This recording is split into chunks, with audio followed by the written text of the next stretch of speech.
નમો નમઃ મહોદય. નમો નમઃ. નમો નમઃ. શું કરો છો તમે આજે? હું કંઈક રમવાનું વિચારું છું. મારે પણ રમવું જ છે.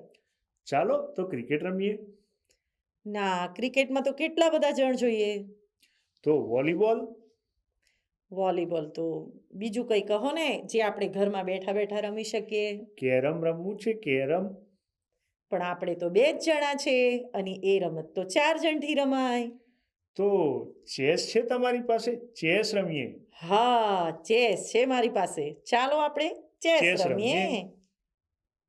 વિદ્યાર્થી મિત્રો, તમે આ બંને મિત્રોની વાતચીત સાંભળી ને?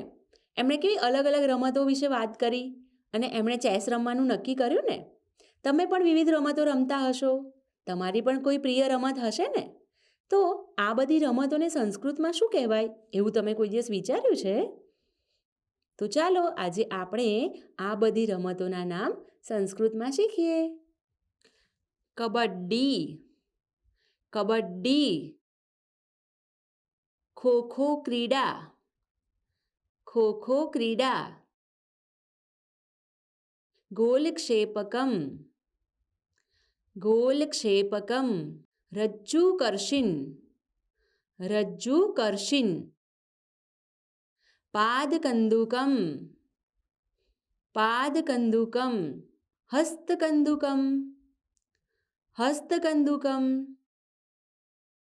પત્રિન, પત્રિન.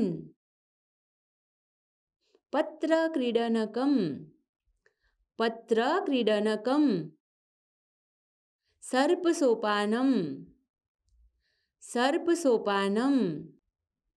ચતુરંગમ, ચતુરંગમ. અક્ષિમેષિણી, અક્ષિમેષિણી. અહીં તમે વિવિધ રમતોના નામ સંસ્કૃતમાં જોયા ને?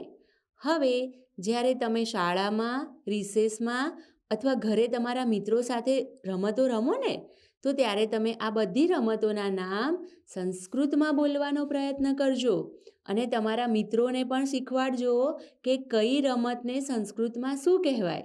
બરાબર ને? ધન્યવાદ.